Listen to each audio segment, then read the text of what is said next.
Sem Molinet de Pebre, som un trio de 3 músics, la Emily, la Prisca i l'Adrià, i som un grup electrocat trad.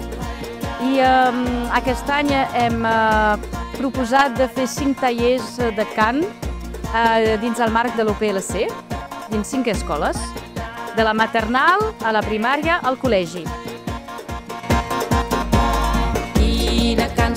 El repertori que fem bàsicament té 2 branques. Una és la cançó tradicional vinculada amb el territori i barrejada amb música electrònica, i per als col·legis el que fem també és aportar cançons de música actual per a joves en català, per tal que els joves d'avui en dia puguin sentir-se atrets per la música en català.